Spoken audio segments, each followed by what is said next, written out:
What is up, everybody? Happy Friday. So good to see all you beautiful people out there. Sometimes in life, we get a second chance to do things right. The last time this gentleman was on our show, I was stuck in traffic on the PCH, making my way here. But luckily, I have a crackerjack team, and they filled in for me. But this time, I get to do it right. Who am I talking about? Well, you kind of know because you saw that slide a second ago. But our guest on today's show is none other than Ryan Summers. And this is the return of summer. The Return of Summers. This is the revenge film. Anyways, he's the creative director at Digital Kitchen Chicago. He's a director and animator at Imaginary Forces way back in the way. After Effects editor on Talking Dead. MoGraph artist for This Week in... Adjunct faculty, Columbia College in Chi-Town. He's got a Bachelor's of Art, the Illinois Art Institute. Please help me welcome back Ryan Summers! Woo! Yeah, right. There you are. Woo-woo! Hey man, how's it going? It's great. I feel like I know your spot. I was just in that exact spot a week ago. I sat there and yeah, we missed each other when you came by. Yeah, we high-fived on the plane. Okay, I know this is going to be a hot episode because you and I, we like to stir things up. Now, originally somebody else was be on the show. I'm not going to mention it right now because he will be back on the show. Life happens, guys. Everything happens and it's totally okay. Luckily, though, Ryan's like, dude, I'm so game. Let's rock and roll. So we have some questions. I saw that you tweeted this out. So why don't we all just take a moment and share this link with our respective fans and community that we're back on. So let me find this channel. Where are we? Videos. Where is it? Do I go live? What are you looking for? The stream. On YouTube? Yeah. Oh. Where the heck is it? Should be... Are we on the right channel? Yeah, we're on Future, man. We're on the future. Are we the future? Are we? I don't know about this. Why do I want to see it? There it is. I got You see the it? It just usually takes a minute for it to populate. Yeah, in the trenches. There we are. In the trenches with Ryan Summers. We'll fix that thumbnail. Why didn't it give us the right thumbnail? Anyways, I'm going to share that out right now. Hold on. I'm going to hit share. And copy, sucker. Copy. Go to Twitter. And... okay.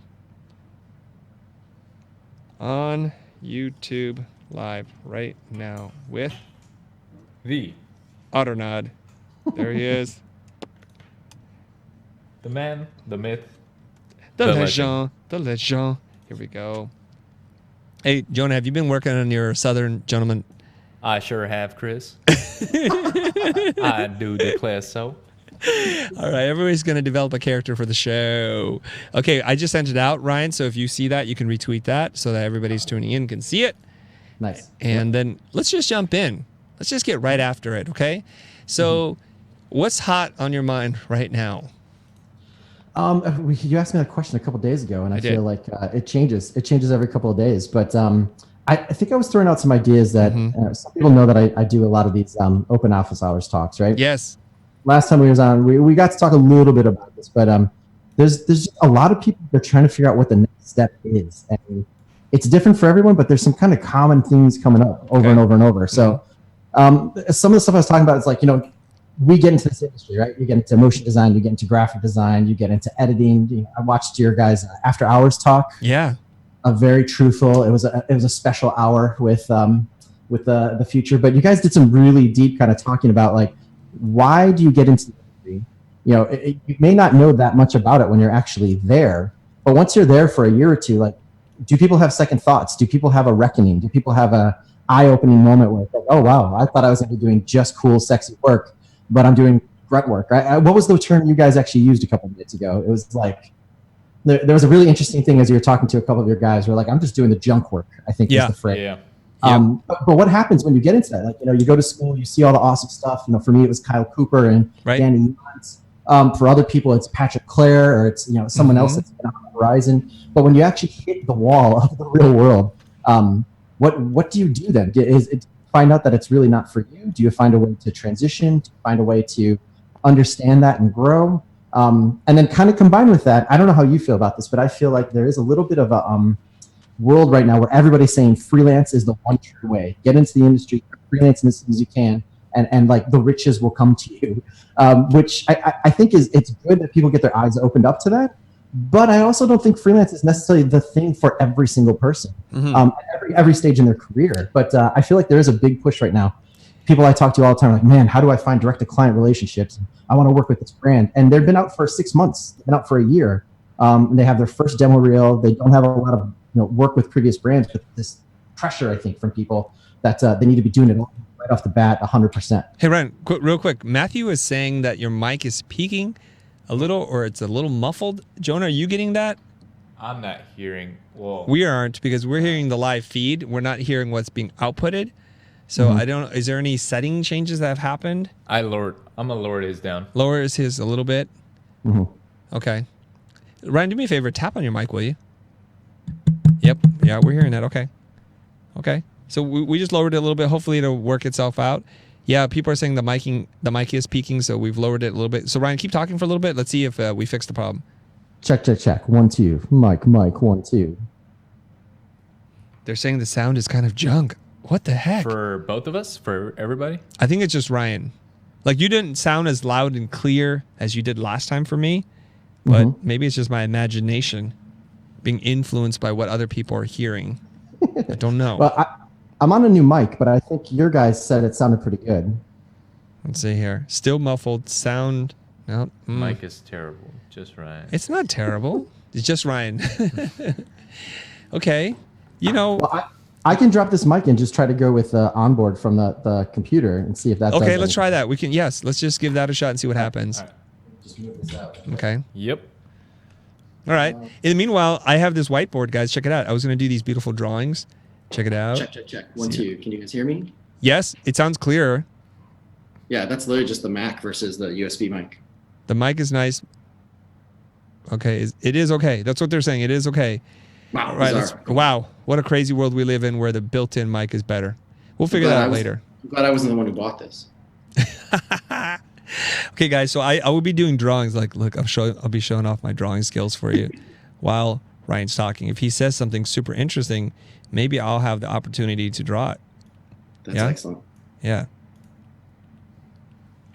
So I guess my big kind of like thing to start thinking about is just like for these people entering into the industry, how do you deal with the reckoning of it not being what you expected? And then as we go along too, there's people who've been in the industry 5-10 years, and they find themselves at a kind of threshold or a crossroads where it's like, all right, I've gotten to where I think I can get as an animator, as a designer, but I'm getting this pressure to become an art director or a creative director. And I think we sell that, right? We sell that as the goal for most people. They get there and then it's not what they expected at all. Where is the next step to take from that once you're there? Do you keep on going for it? Do you kind of move away from your craftsmanship skills and you start trying to apply your communication skills, your client skills, your frankly therapy skills at sometimes? Do you try to continue to grow that, or is there no shame in saying, you know what, I thought this was something totally different? Do I walk back and just try to apply that to my becoming more of an artist again and less of a day-to-day kind of director management, client-facing person? So, Jonah, they're saying the mic is good now. Just bump up his volume a little bit. Alrighty. There we go. Yeah. Awesome. Yeah. Cool. We got that resolved, I think. So these are like big, heavy-duty questions. So let's just dive in. I think you've done a really good job of framing the conversation in terms of like, why did we decide what it is that we're going to do? And if we wind up moving through this world, should we be questioning if this is right for us? And if we were put into a position that is coveted by everybody, which is the ADCD position, and we wind up saying, hey, I like making things more than being a manager, is it okay to walk back? And who has done that? And how do we feel about that? Right? Collectively, how do we feel about that? Okay. Very good so far. So how do we begin to have this conversation so that we have some structure to this? I don't know. When I'm doing this, a lot of times, I like I said before, sometimes I get anger, sometimes I get frustration. Sometimes I get just like abject, like I want to walk out. Right? Like I want to I want to walk out, but I've been doing this for 6 or 7 years and I've still got school debt. Right. What do I do? I talk to a lot of people and I honestly feel like they're almost held hostage by whoever they thought they were when they were in school and then where they get to. So what would be the next step? I've watched a lot of your guys' stuff. I feel like there's almost a world where we create a persona of somebody and we try to give that persona advice, right? Somebody's years into the industry. They've been staff for quite a while out of school. They felt limited. They hit a glass ceiling. They decided to go freelance First year was difficult but exciting. Second year, they kind of got a steady kind of stream of income. Third year, it starts to become a grind, and now they're here. 7 years into it, they're like, what do I do next? Where do I go? So if they come to you at you with that kind of question, what do you say? How do you advise people on that? My response most of the time is, honestly, I think I mentioned this before, is like, I just go to the work first, right? I go to the work, and because that's something that if somebody is uncomfortable talking about it, that takes me down a completely different vector, versus if they're comfortable and they can explain where stuff came from, then it's more a question of, okay, well, where are you geographically? Where are you in your life? Do you have a family? Do you have children? Do you have other people that you're responsible for as well as yourself? And then either way, whichever way those kind of go, as I dovetail back, I try to get people to think again back to like, what was your aspiration when you got into this? When you got into school, what was that goal? You're 2 years into school and you're like, oh man, I can't wait till I get out because I want to do this. I want to be this person. I want to work with these types of artists. What was that initial goal? And is there a way you can kind of reconcile that stuff together with your current kind of like life condition? Okay. And how do people respond? Depends on where they come from. Depends on what they were coming. If they're coming angry, a lot of times there's friction. A lot of times there's like, it's not. There's a lot of disbelief, right? It's not my work. It's not my work. Can't be my work. It's the world. It's X, Y, Z. And then it's a more difficult discussion. Sometimes people kind of know already that it's just the work, right? Like they're gotten comfortable. They've been in a geographic location where they don't have to raise the game too much. And now all of a sudden there's been a big push. And I think you see it in waves, right? Like you see it kind of walk through. Like you can go to one of the big centers and you can kind of predict what 2 years from now the secondary markets, tertiary markets, the needs are going to be. So it's a little easier to see that. I think it really comes down to what people realistically want. Like I think you guys do it. I think you talked about it in the after hours quite a bit. Like you have to want this stuff. You have to want it. It's not a job that you just take to learn button pushing. It's not a job that honestly is where you can really relax or rest on your laurels. Like you just said in the AMA, like you're 47, right? And you're basically putting it all on the line again, as a startup, right? But I also feel like in this industry, there's a lot of people who came into it for different reasons, right? Some people came into it because technology is exciting. That was the thing that was sexy to them. Right. There's other people who are like, man, I'm an artist. And this feels like the most commercial way to be an artist and be able to explore and do different things. I feel like if you do walk into it that way, where you come into it as like a capital A artist, it's easier to convince people to go back to that mentality when they're in school. Like, you know what? Like, you just have to accept the fact that there's a lot of learning, but maybe there's ways to take your skills that you've learned and apply them to like a related industry, right? Whether, sometimes it's people they realize that they're great teachers and they enjoy being around younger people in the industry trying to grow, right? And they realize that they can motivate, they can teach, they can inspire. But I do think in this industry, there's a lot of shame applied to that. There's that whole legacy of like, if you can't do, you teach, right? Which I think is completely asinine, but for some reason it still exists in the world, at least in our world. And then I think that there's no shame either in just doing the work. Like if you can find a way, sometimes maybe that means you leave one of the more expensive kind of centers of industry and to find a way to remote freelance and live in a better work-life balance. And you're working, and you're not just working. You're doing the animation, you're doing the design. And there's no shame in that. There's nothing wrong with that. So I don't know. I don't know where. I guess I always get worried about where do these narratives come from that get stuck in people or in the whole industry as a whole? Like, where does that come from, and how do you kind of stop that from perpetuating? Let me ask you this question then. Let's make it a little bit more personal, because we're talking about things in the abstract about people that aren't in the room per se. Let me direct the question towards you. When did you decide to do what it is that you're doing today? Was it clear for you when you were in school, or did it organically happen? It wasn't clear at all. It took a long time. It actually took me a long time to accept that I was an artist. I think my first 2 or 3 years into the industry, I told people I worked on computers. I didn't tell people that I was an artist. Wow. It was a really, really difficult thing for me to come to terms with saying. But even before that, because where I grew up, south side of Chicago, having an art career wasn't really an option. Yeah. It wasn't. I think times are a little bit easier now because there's so much online and there's so much. I think just the world in general has accepted creativity as a pathway for a career. You can be a creative person and people see how that's an option. But I still think there's a lot of people that struggle with that. Like, you're struggling with oh, wow, I could be an artist, an animator, or I could be a designer, or I could work in the music field. For me, it took a long time. It's honestly, I don't have many regrets, but I feel like I wish I would have taken myself more seriously as an artist a lot sooner. Okay, so when did you feel like you could accept yourself as an artist? Honestly, not until I got to Imaginary Forces, to be honest. How old were you? Let's see. So it took me about 10 years after I graduated college to get to LA. So probably early 30s. Okay, wow. Like 20s, early 30s. I did a lot of art jobs and I was successful with them. Mm-hmm. I worked on direct-to-video character animation. I did game development. I worked in an industry where at a fairly young age, I had a team of like 10 people underneath me at 26. But I never felt like an artist. I worked around animators, like Disney animators, when I worked in video game industry.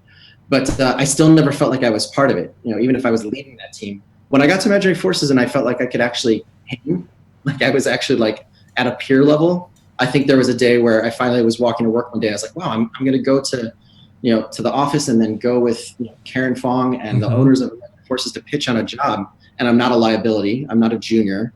Like, wow, I think I'm actually here now. Wow, that's really... So what is it about Imaginary Forces that allowed you to feel like, okay, I can do this, I'm legitimate, I'm at where I need to be in my life and career, and I can accept myself for being this thing? I think it's when you actually get to work with and around peers that you've admired their work for a long time, and you're being treated as an equal. I see. For me, that was it. I think of it a lot of times as like, someone in sports, right? Like you can play college ball, you can play high school, you can be the best of your small pond, but the moment that you actually get into the NBA, it's kind of the make or break moment, right? Like, like if you're on the court with LeBron and you get called in, as a sub and you're up there against him, you're either going to make it or you're not. And if you can make it, if you can hold your own, like those walls kind of start to go away. Is it also because it was in LA and it's kind of at the pinnacle of the motion industry and they're at the top of their game and you're being accepted into the club? Is it like that click thing? Like in high school, we just want to belong to the jocks or the cheerleaders and like, wow, finally I'm accepted. The outsider nerd has been brought in. That's a good question. I don't think it was as much about LA because I honestly, I was pretty naive moving to LA. Like I knew that the best people were there, but to me, it's honestly like when I finally made the move, and again, I waited again, I think till I was in my 30s, late 20s, early 30s. There was just this drive at a certain point that in Chicago, I had exhausted the opportunities for me. And when I made the big move to like sell everything, go out, my whole goal was just to be like, I want to work with the best people possible and work on the best work possible. And I didn't know where that ended for me, right? Like I didn't know if it was like, okay, I worked with Jose, your former partner, doing graphics and helping produce This Week in Web Design. And then from that, I kind of jumped across the street where we were working and worked on Talking Dead. And those were all like, these are great. Is this the end? Like, is this the top? And then from that, I got into Imaginary Forces. And from there, I kind of worked my way up. And it was just kind of this constant realization. It's like, wow, I've been limiting myself because I never set a goal. Like I think you say it a lot of times to your guys, like to aim as big as possible and then see where you land versus do everything incrementally in small little steps. Yep. And kind of like work your way up. I spent a decade going little steps. And then once I finally made it, I can remember the exact time where I finally convinced the owners of Imaginary Forces to let me creative direct the smallest little job. I did that. I shipped it. It got done on time. It got done on budget. I was like, this is it. I'm no longer taking little steps. Like I'm taking home run swings every chance I get because like the opportunities were all of a sudden starting to like appear to me that I never really allowed myself. I never gave myself permission to realize were opportunities. David Coe, who is a friend of mine who used to work at Blind, he's a motion graphics person. He said, working with Kyle Cooper back in the day made you feel like you're legit. Just being around the people, around the man, right? Did you feel that way? Absolutely. I mean, I never got to work with Kyle, but my equivalent of like Kyle was when I worked on Pacific Rim, when I got to be in the office and we got there 10 minutes early and I can hear the door open downstairs and I can hear him greeting people and I couldn't stop smiling. I had the biggest grin. He walks up the steps and as he gets there, he opens the door and I didn't even plan on it, but I had a robot t-shirt and he says hi to everybody. He's like, move over. I'm sitting next to the robot shirt guy. And at that point I was like, okay, this is what all the whatever 15 years of being the payoff to where like I can imagine like being able to be next to Kyle or being able to sit on the bench next to Jordan, like whatever those things are. That was that moment where it's like I don't know if I deserve this, but I'm here, so I'm going to take it. I'm going to run as fast as I can. Do you remember thinking to yourself in that moment when he's sitting down next to you, I'm not sure I deserve this? I have a I have a constant voice in the back of my head that's always telling me you don't deserve this. You haven't worked hard enough. Other people deserve it. And my entire artistic career has been trying to find tricks to shut that down. Wow. Or to just at least like keep it quiet, to move as fast as I can to get past it. Because I know I limit myself. But I think that was one of the big moments where it's like, this is it. Like either make a great impression, or you can let all the voices in the back of your head take up those cycles, and you're going to mess up. You're going to say something dumb, or you're just not going to be present, right? Like I was just like, I don't know how many times I'm going to get to sit in the room with this guy, but I need to be present, and I need to be as much as I can. I need to offer as much value as I can, because I want to come back. Yeah. Wow. And you're still dealing with this right now, right? Because you're like, there's always that voice. You don't deserve this. Have you thought about like where that voice comes from? Oh, absolutely. I definitely think so. I mean, I think it comes from, a lifetime of having to prove yourself, whether it's from personal things or it's from, I didn't have the best education. You saw that I went to the Art Institute of Illinois, which actually doesnent exist anymore. You can pour one out for it. They just shut the office down. They shut the school down over Christmas. I also, I went to school for chemical engineering, and I made a shift to become an artist 2 years in. So I've always felt like I'm playing catch up, whether it's my hand skills, it's my software skills, it's my ideation, my speaking skills, my taste level. I always, when I was at Imaginary Forces, I always felt like, because I didn't go to Art Center, I didn't go to Cal Arts, someone was going to look at me and look at my work and be like, oh, you're faking it. You don't know what you're doing.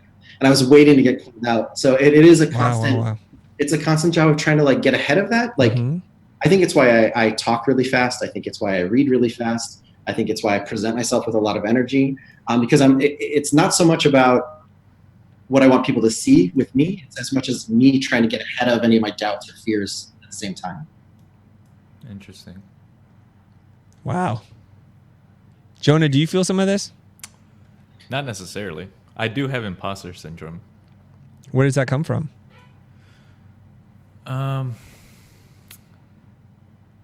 It's just like being grateful for where I'm at, and I don't feel like I should be here, or I don't deserve it. You feel that way? I feel like that way. Well, you don't. I do. No, I'm saying you don't deserve it. I'm just kidding. I'm done cutting the street. I'm out of here. Kristen, have you ever felt that way? Do you ever feel imposter syndrome? Yes, I do. And I remember the very specific times in which I do feel that way, Ryan. I've shared this story on occasion before. Where I felt it the biggest was I was invited to judge for the BDA, which is the Broadcast Design Association. They asked me to judge, and at that time, I mostly did commercials and music videos. So I knew that it's for people who work on TV shows and network stuff, and we dabbled in it, but there's companies that's all they do, like Pitt or Sullivan, those kinds of companies, back in the day. So I went to judge, and I arrive at, I think it's the Jonathan Club. No, it's not the Jonathan Club. Whatever. There's an exclusive club. I'm spacing on the name right now. I walk into the swanky offices in the club, and I walk upstairs. Everybody's talking to each other. It's a really nice club, and everybody knows everybody. So this is like me in my worst junior high nightmare all over again, transferring to a new school. Everybody knows everybody. Middle of the year. I'm sitting there thinking, I don't drink. People are having drinks. They're talking about shows they've worked on. They're all like hands on shoulders, shaking hands and hugs, and hey, oh my gosh. I'm the one weirdo walking in the room, and I don't even know what to do. Super awkward and weird. I stand by the window. I'm just going to have a water. And I kept thinking to myself, why did they invite me here? Don't they know I work on commercials? That what you said, the imposter syndrome, like when they're going to you, what are you doing here? Are you in the right place? I felt that, and I felt it real bad. And I had to do everything in my body just to stay calm, just try and just grin and bear it. I didn't even know who to talk to. Eventually I talked to somebody, but here's the breakthrough moment for me. We get in the room, they start showing work, right? And there's 3 or 4 people in a room because they have to go through hundreds of entries. So many entries. I'm sitting there, and one judge after another would talk about the work. But then I was going into my comfort zone because I can crit the hell out of anything. Just put something in front of me, I'll tell you what's wrong with it. And so they're just saying like very trite things like, oh, I like it. It's pretty nice. I'm like, hey, we're judges here. If we keep saying that, everything's going to win an award. So I'm just going to say, hey, I hate that. That's terrible. Super cheesy. Bad cut right there. Really, that concept, I've seen it 10 times already just this year. So I started to feel, oh, that's why they had me here. Because they need an angry Asian person, and here I am. I'm like, I resemble an angry Asian person. I'll do that for you. So I felt that real bad, Ryan. There are a couple of moments in my life, I could look at the timelines like, boom, here and here. That's definitely one of them. Yeah. And I learned a lesson, internal lesson right then and there. I said, never again, if you can help yourself, when you're feeling that you don't belong, just remember, somebody smarter than you decided you do deserve this, because you didn't just bum rush your way through the door. You didn't lie and cheat your way through. You didn't forge an ID to get in the room. Somebody knows that you know what you're doing, and just trust them. So when I go out into the world and I talk about this in my design therapy workshops, I tell people, is the story that you tell yourself match the story that others say about you? So those people who picked you to be here, their story of you is one of a critical person who knows what they're doing, and they don't care if you've been in this industry or a different industry. It doesn't matter to them. The story I was telling myself was, I don't belong. I don't work on main titles, or I don't work on show opens. This is not what I do. Why do I belong here? So I have to say, you know, that's just my own ego devouring itself. So go ahead and listen to what other people have to say. Yeah, I like that. I like that a lot. You know, I think what you're saying, I find myself when I talk to people, junior students, people are trying to like ramp back up in design skills. I keep on using this word over and over, like you have to develop your voice. And I don't think I realized exactly the strength of that until you just said this now, is that part of that is like, you know, you want to look different from people, right? You want to be able to have a point of leverage. You want to have something that indicates why I should pick you versus something else. The other reason, though, I think why, even when you're starting out, voice is so important is that you just said it, right? Like you said, like, I went to my sweet spot. Your sweet spot was your voice. You even in the worst moments, there was one thing you could rely on, and that was you being super critical, right? And I know you know this better than I do, but like when I was in school, I couldn't speak publicly whatsoever. I couldn't put thoughts together. I stuttered. I had mild dyslexia. Like I knew that at some point if I was going to switch, I think that's one of the reasons why I stayed as a chemical engineer for so long, was that I knew I wouldn't have to be in front of a lot of people. I wouldn't have to present. I wouldn't have to participate. I could just dive into my work and just do it. But I knew when I made that switch to be an artist, at some point, I was going to have to be comfortable enough with myself to speak in front of people and to put coherent thoughts together. So I personally, like, I took like speech classes 2 a semester for like my first semester and a half, I think 2 semesters when I went to art school. Took the same class over and over to audit it, just to force myself, man, like painful to get in front of people, to where I was like, okay, I know now. It's almost like a stand-up comedian. When the room's not working, when the room's cold, it's not laughing, you know you can rely on these 2 or 3 things that even if the room doesn't laugh, it makes you feel more like yourself. So when you're talking, you're centered again. You know, like I feel like it's exactly what you said, is that, you know, at the worst time, the stream's bad, there's no heat on the show, you're in a talking and engagement situation, you know you can go back to the personality of the voice you're crafting. I feel like that's why it's so important. Voice and vision are like the 2 different things that if you focus on yourself, you know, I think you're talking about with this, your guys in the after hours, like, do you work on your work or do you work on yourself? And 9 times out of 10, if you work on yourself early on in your career, that pays so many more dividends than if you just, you know, 10% better in Illustrator, or you have just a little bit more skill in Houdini. That personal stuff, that voice, that vision, that pays off in spades in ways you won't know while you're doing it, how it will happen, but it definitely will over time. And that honestly, I think because I taught myself how to be comfortable speaking and like disturb the stress and disturb the kind of like fear, that's paid off way more than any of my technical skills in my career. That's super cool that you knew that about yourself and that you're willing to work on it, because somebody who is suffering through speaking and stuttering to go and do some speech classes, that's crazy. You're running straight into the fire when you've been burned as a child. That's really remarkable. Now, I want to read one comment here from Brian Ho, who's like, I haven't heard of Ryan Summers before today, but I'm already loving this guy. Great talk. Thanks, Look at that. Brian. You pay Brian or what? No, I don't know at all. I don't know at all. Ryan actually typed that in. Exactly. He has macro setup, so if he hits a combination on his iPhone or iWatch or whatever, it just types it in. Beautifully done. Yeah. Okay. Awesome. What else? So what else do we? I had a bunch of stuff that I was. Well, let me read the questions here. Let's see what I got. Yeah. Well, I don't know. Have we already answered this? The question of why are we in the industry we've chosen? Mm-hmm. It's different for different people, right? Yeah. Like, I keep on saying when I was in school, but I feel like I almost since like a year out of graduate, I've been teaching.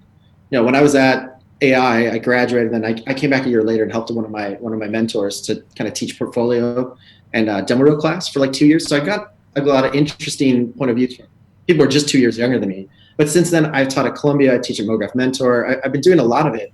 And I'm always wondering that. I'm always interested in, like, you know, so why did you want to get into animation? Because it's not easy. There's a constant amount of stuff you have to learn. It's expensive. There's a ton of competition, right? And I think sometimes people get into it because they're just trying to delay the real world. You know, like they go like, what can I go to school for? I could do something hard, or I could do something fun. And they fall into that, which is totally fine. I think there's other people who have just a very big misconception of what a life or a career as a working artist is. You know, like you learn Photoshop and you get a job and you just ride that out for as long as you can. That's not what it's like at all. And I think there's other people who just have a true love for something. Like they love something they saw as a kid and they want to be able to recreate that feeling or give that to someone else. Mm-hmm. And then I think that the people that are the most successful, that have the least kind of turbulence, are honestly just people who are naturally curious. You know, like those, I honestly feel like those are the people who, when I'm now looking to hire all the time, I always gravitate towards the people who maybe they're working the best, maybe they're not the best public speaker, but when you talk to them, you look at their Instagram, you hear what they're interested in. They're like a tinkerer, kind of curious mentality, and that pays dividends over an entire career. But I find myself like looking for that. You know, like the artwork might be cool, but I want to talk to someone on Zoom, or I want to get them in the room or get on the phone and then find out what else they're into, what else they're doing. And if someone's naturally curious or actually asks really smart questions, like they go to the top of the stack almost immediately. I'm trying to juggle the questions, listening to you and drawing you at the same time. Let's cut to my iPad because I'm trying to draw Ryan. I'm trying to map out all your thoughts, right? I like the way I look there way better than the way I look on Zoom. I draw like superheroes, so you're always going to look like a superhero when I draw you. So there you go. Awesome. That's great. Okay. So we have some friends in the chat room here. I know you know some of these people. You know Heather Crank, right? Yeah, absolutely. Yeah, she's like doing the flexing muscle icon. Yeah, so, absolutely. Yeah, that's really good. People are saying, hit the like button. Hit the like button. Okay, cool. Please do that. All right. We have 212 people here. I'm monitoring the comments. It's just Jonah and I flying today. I think we've exhausted the live stream team for now. So you guys, if you have a question or comment, drop in the box. I want to field some questions. Hey, that's good. That's really good. Okay. Hey, Ryan, can you post the other way? Turn the other way. Turn to your right. A little bit more. There you go. Look at that. It's not too bad. Not too bad. You have a much stronger chin. Oh, my guys have strong chins. I love this. Okay. That's 6 more months of working out to get that. All right. Let's keep going here. You know, it surprises me. I'm going to just say this. You are very prolific in every way that I can describe you, in the way that I can see things. Like, you work like an animal. You're a beast. The last time we caught up at Keyframes, the conference in Orlando, you're just telling me all the things that you're doing, jet setting across the country, just managing projects for DK. And it's very seldom that I'm on Twitter that you're not blasting out a long chain of tweets. Like, okay. And then you're telling me you're watching our show, and when you reference certain things, you send me like little positive words of encouragement, like, hey, that was a really good episode. Maybe this is the best thing you guys have done. How is it that you can do all these things at the same time? Is there another version of you somewhere? I wish. Yeah, I wish I could say that they have like 2 or 3 behind me. I don't know, man. I love this industry. I love the industry, and honestly, I really love just dialogue. I love hearing what like that's why I'm like, just send more questions. Let's talk about stuff. You know, when I was a kid, I always wanted to have a bigger and bigger and bigger friend group. When I was younger, I didn't have the biggest family. You know, like I had my parents and my brother, but I didn't have a big extended family. So like my friends were essentially like my family. And then, you know, like getting into the industry, wow, I'm with all these people that, you know, before I got into school, there was never this opportunity to talk to all these people that have the same shared interests. I think like, you know, like Twitter and Slack and Instagram and Dribbble, for all the negative things in the world, I still love that stuff because it allows people who would never have the opportunity to meet people with shared interests to kind of vibe with each other, to meet each other, collaborate with each other, to find communion with each other. And I feel like I'm addicted to that stuff. Like I love seeing something new. I love seeing somebody who I'm rooting for succeed. I love finding someone who's got the passion and the curiosity, but they don't know how to put one and one together to make three. I love being the person that can help do that. I mean, like 2 days ago, there was a gentleman who runs Dash Studios. He was trying to find out about UV mapping in Cinema 4D. You know, the most benign, weird, just technical thing. And I had just worked with this guy named Aaron Covert, who was at NAB. I was like, man, he's the guy. I put the two of them together, and half an hour later, both of them are like, oh man, thanks so much. I never heard of this studio, and I never would have learned all this stuff. Like, that stuff I live for. I think that's why this industry, specifically motion design, it's so much different than animation, design, visual effects. It's so collaborative. There's some kind of alchemy in the motion design world that it's this mix of creativity, technical knowledge, and then anything you can do with an image to make it move, whether it's type, photography, texture, drawing, 3D animation, live action. It all lives together equally, right? There's no one that's better than the other. That's why I still find it so magical, so amazing. And then, like, you know, I've been into education for so long, and what you guys are doing, what you're trying to do, is addressing a lot of the stuff I've hated about working at brick and mortar schools. So, you know, I find it really, really interesting to see what you're doing, what Chewy's doing, what Michael's doing, what people like Linda had done in the past. So I never want to just like step away from it. It's always, you know, there's something really, really interesting about what's happening right now that maybe 10, 15 years from now, it'll all settle into place and cool down. And we're like, oh, back then that was awesome. Now it's all figured out. Right. So it's interesting that you say that, I guess in introspection, that you said that you had a pretty small family, which I have a gigantic family, so it's the exact opposite. So you're yearning for community, for connection, building things with people, right? And I think that's part of the human experience, and I think that's a wonderful thing to have. You mentioned NAB. Were you just at NAB? This is the first year in 10 years I was not able to go because of exactly what you said. I was in LA while everybody was in Vegas. Just the nature of the job I have right now requires me to be in front of clients quite a bit more than I ever have. But I felt like I was there in spirit, though, because I was watching live streams in between meetings. I was chatting with people. I still was doing my office hours. So at lunch, I was still kind of, you know, meeting with people and like really like asking them, like giving them missions. Like, oh, man, I just heard Aperture just released these badass new lights. Go and take a couple pictures for me and ask them this question. Right. So I still had people kind of go and like as if I was there. I couldn't physically be there. Yeah, it's kind of interesting. You missed it and I missed it, and I don't miss NAB ever. Yeah. I was busy speaking. You were busy working in LA, right? Yeah. Yeah. Look at that. So we both missed it. So I was constantly checking like post-production world, no film school, what is that? Video shooter news. Just checking all it out. Like, so I was going between future live streams and no film school updates. Like it just bounced back and forth. You know, and here's the weird thing. I haven't missed it in years, right? I've been probably going on and off for about 20 years. Yeah. And I didn't hear anything that was crazy where I felt bad that I didn't go. I did. I definitely did. There were a lot of news. What did you miss?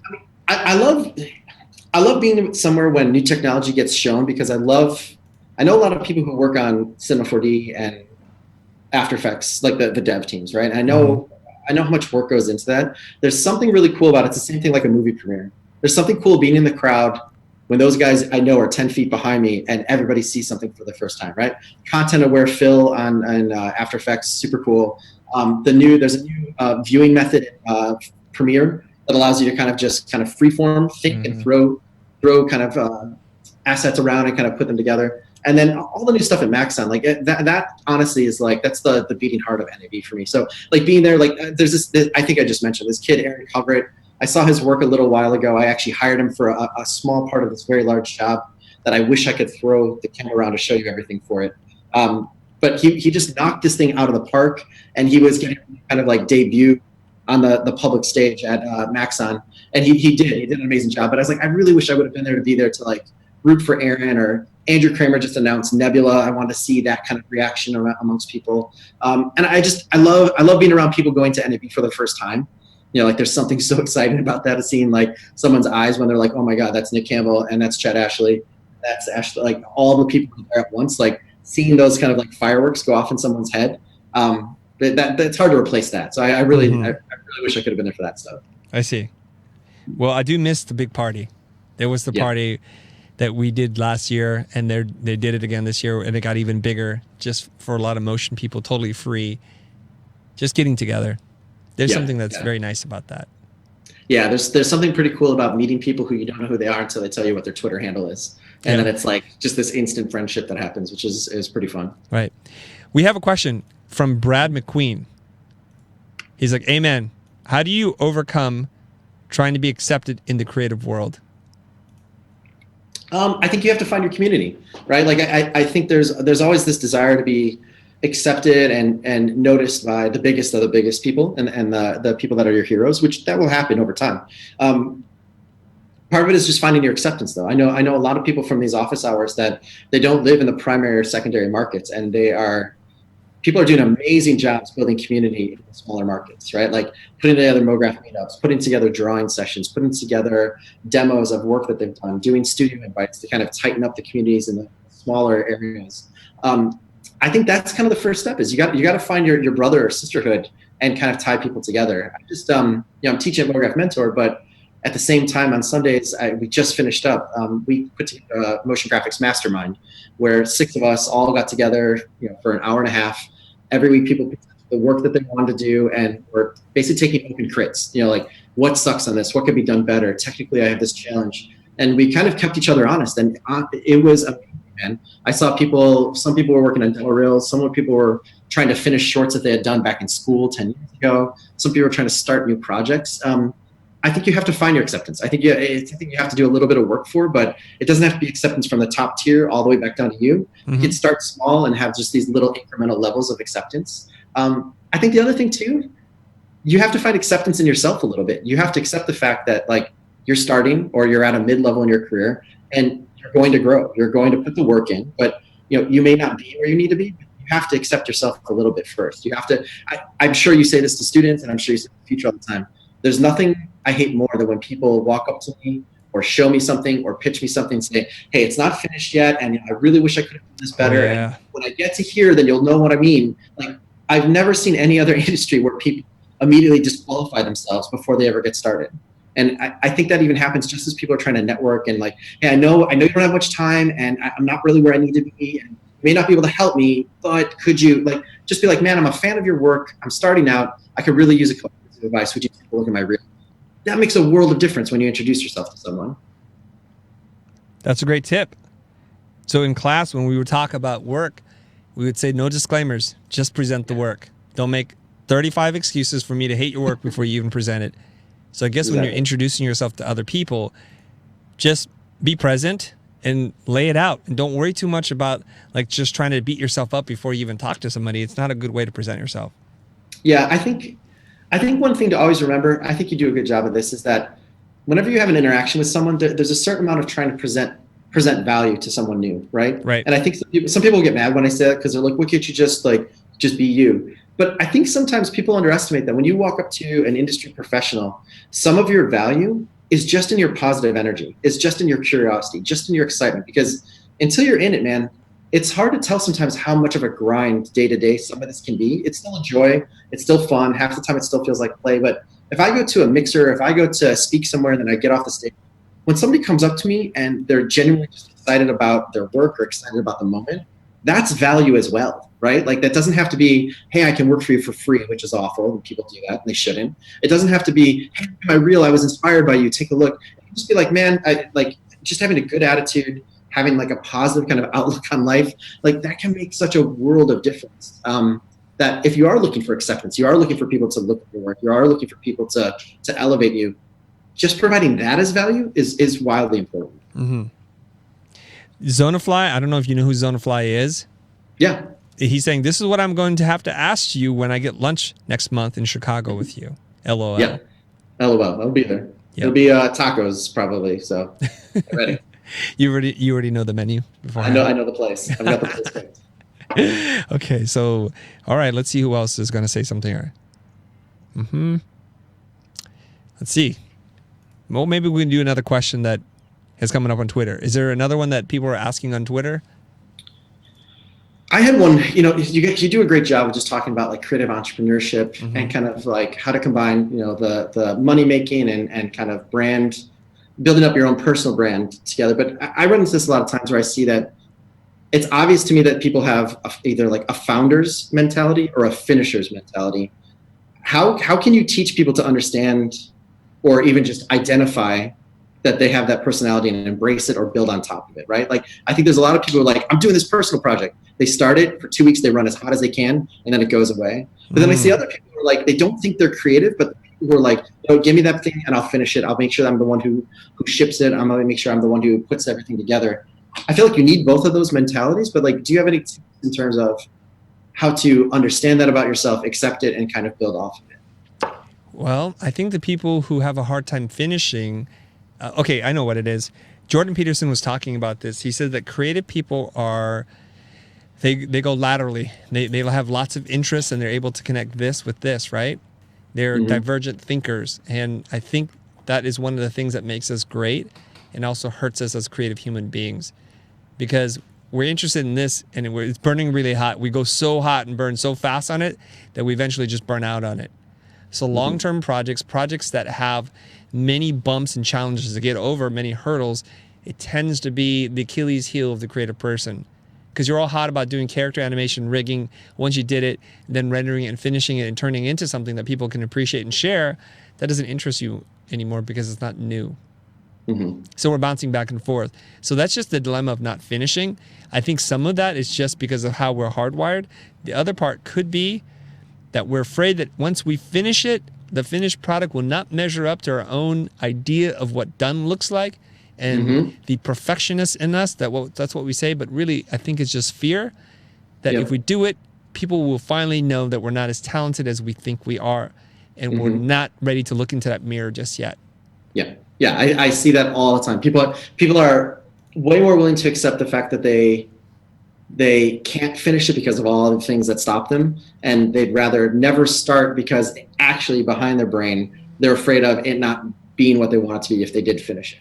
So they just pile up a ton of excuses why they can't get started, why they can't really get going. I have kids, I have a really long tiring day job, I don't have the time, oh, it's going to cost me this much to buy this camera. Like, there's a million excuses to get started because they're never going to make the perfect thing.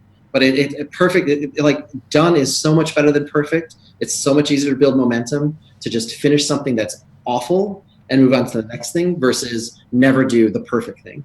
It stops everyone. I deal with that all the time in drawing. I listen to a guy, Ryan Connolly, on Film Right. He beats it into people's head all the time. Like, do 1,000 bad things to get to your first one thing.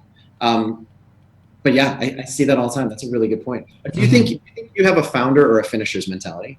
Me personally? Yeah. For sure, founder. Yeah. I mean, if you made me pick, I'm pretty sure it's a founder mentality. So you like starting stuff? I do. Yeah. I like starting lots of stuff, so much so that it drives my team crazy. Yeah. Does that scare you with where you're at right now with the future? Let's talk about it. Jonah just made a sound. It sounded like he made a noise, so let's go to Jonah. Yep. it's too many ideas to keep up with. And what does that mean to you, Jonah? Like that, I feel we're struggling to come up with or like make one idea happen when you already come up with 3 others. Right. What does that say to you or me? That we're not working as fast enough or efficient enough. Well, we mentioned earlier that my former partner and mentor in the user experience digital space, I met with him last night. We had dinner, so announcements forthcoming. There's no bad blood between us at all, 0. He grabbed me during a holiday party many years ago. Pulled me aside and we're in a room. There's a party going outside. We're in one of our conference rooms. He said, "Chris, you scare me." I'm like, and I was thinking, I scare people. I accept that. But what he said next surprised me. So I just naturally asked, like, why do I scare you? He says, "You move so fast." And he's not used to that. He's used to being the guy who sets the pace for everybody. And I'm like, why would that scare you? Just no, don't worry about it. Later on, a year and a half later, when it all kind of came apart for us because of our different management styles, I reflected back on that moment. It was like one of those time travel moments and everything snaps back together. The point in the film where they do the cross cut and then it's like, oh, and it all makes sense. He could see what was going to happen into the future. Way into the future. At that point. And what he knew was I was going to move so fast, and I'm running, I'm grabbing and learning new information all the time, that eventually our relationship was going to evolve into a place that he wasn't comfortable with. Yep. I think he wanted to be my mentor forever. And there's nothing wrong with that. That's not to throw shade on him. But then once I started running, I'm like, hey, why aren't you guys running? I keep looking over my shoulder like, where is everybody? And what the heck? Is that what you're feeling, Jonah? Not necessarily. What do you feel then? It's just trying to prioritize like what you want to do versus what we have to do as I see. Content team. So we're talking about conflicts. Yeah, conflicts of interest or priorities. Yeah. Because I want to do what you. Sorry, Ryan. Yeah, go ahead. I want to do like what you like your ideas or whatever. Yeah. But I also have my responsibilities as like a video creator, editor. Gotta check out the videos and whatnot. Right. So like this live stream, for example. Yeah. Like we were supposed to be here for this, and you guys decided to take a 2.5 hour lunch. That's how you're keeping up with me, right? Yeah, sure. Yeah. Putting us on blast. Okay, Ryan, what do you want to say? I have a theory about, we're talking about Jose, right? Yes. That's who we're mentioning. Yeah. So I have a theory why it's very difficult for the two of you to work together. And maybe this ties because you know us into- both. You know us both.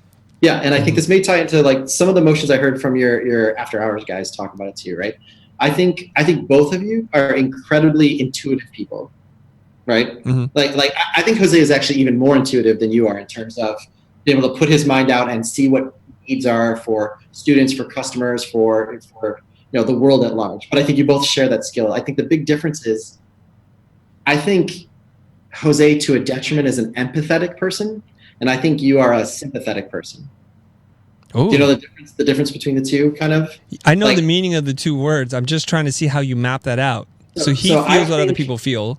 Yeah, I think Jose feels other people's feelings as if they're his own emotionally. Okay. And I think you logically can look and see someone having frustration or anger or compassion, and you can see that as a logical. Okay, I'm going to address that. I hear that, but I don't think you, because the speed you move at, either have the capability or decide you need to feel the same thing they're feeling.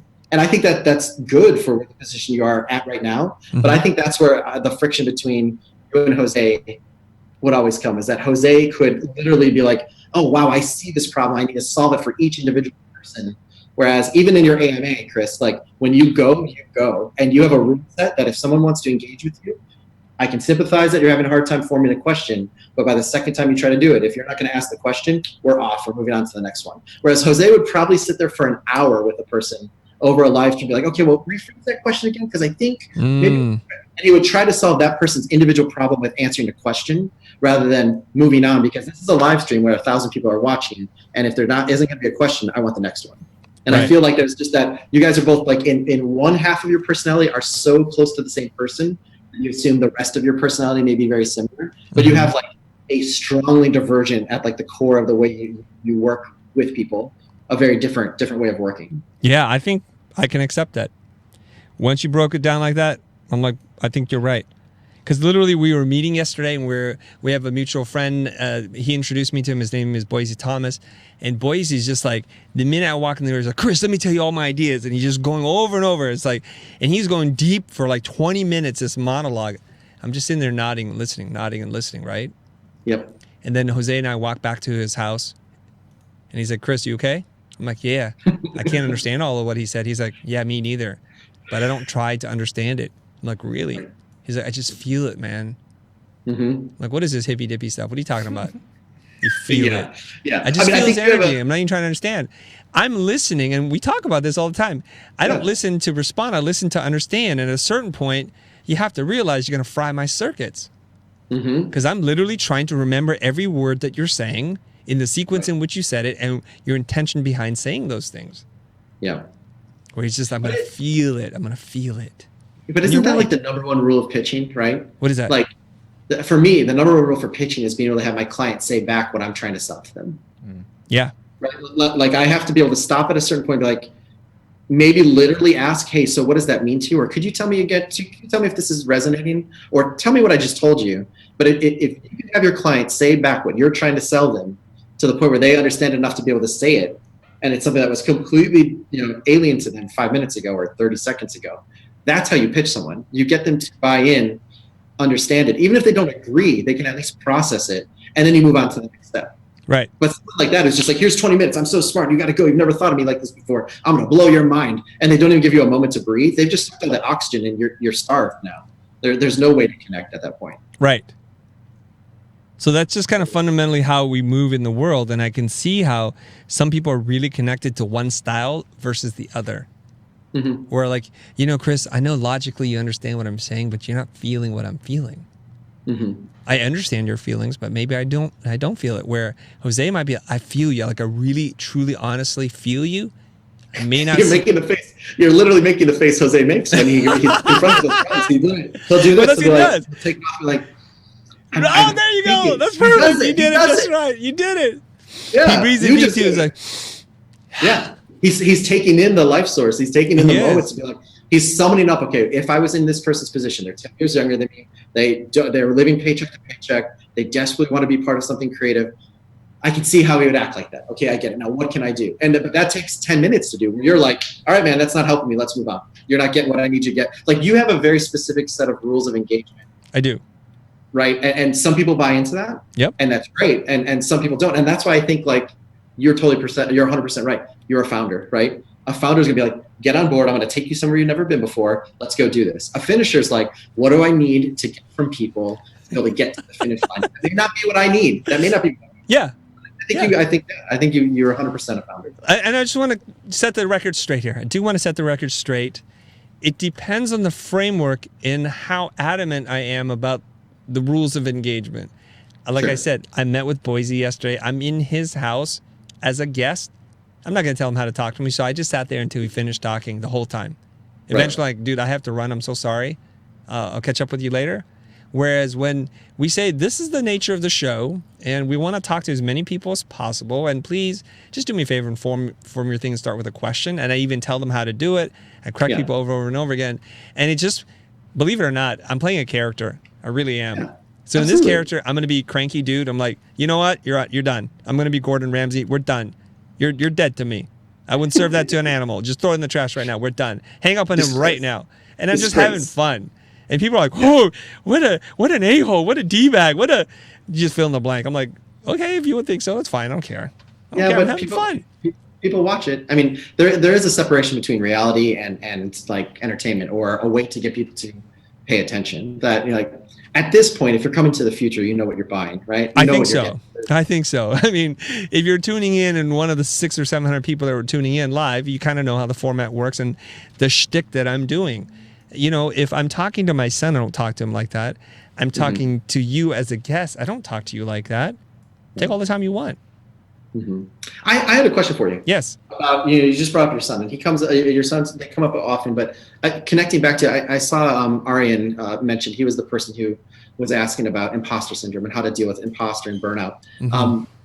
How? Because I think that this is a lot coming. As I get older, I look back to the way like when I was growing up in my environment and when I was around. What do you do with your sons? Are you conscious and aware of how to give them tools to defeat something like imposter syndrome or kind of like the paralysis we talked about creatively? How do you approach your son? And I wonder, do any of those lessons that obviously are over a longer amount of time and are probably doled out in shorter increments, are there lessons like that you think artists out there could take from how you're treating your son as a father? Yes. Okay. Ooh, we're going to get real deep, you guys. I'm going to warn you right now. We're going to talk about parenting. It's going to get real serious. Okay. Two-thirds of our audience just tuned out. Even I tuned out. There's lessons to learn. So I have two boys, and they couldn't be more different. My oldest boy, he's 15 years old. His name is Otto. And Otto's the person that I, as a 47-year-old man, would like to be when I grow up. Really, seriously, honestly. He's like this old soul, and he enjoys listening to opera, and he doesn't like to talk to other kids his age because they're childish and immature, right? Because they don't know what they want. So this is him. This is him teaching himself SketchUp and building 3D models, and just he's crazy, super intense as a human being, right? Very high standards, very bright. He's going to be okay. He doesn't need any help from me. I just need to get out of his way.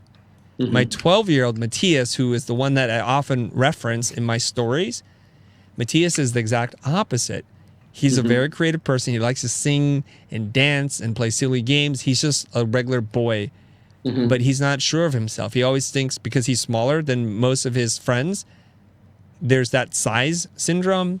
There's the voice, like he wants to follow the rules. Every time like he and I, we walk on the wrong side of the street or we do something funny, he's like, Dad, we're not supposed to do that. I'm like, just relax.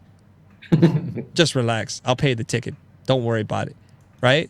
And that's him. And he's very much in touch with his emotions, and he says what he feels all the time. If he's angry, you'll know he's angry.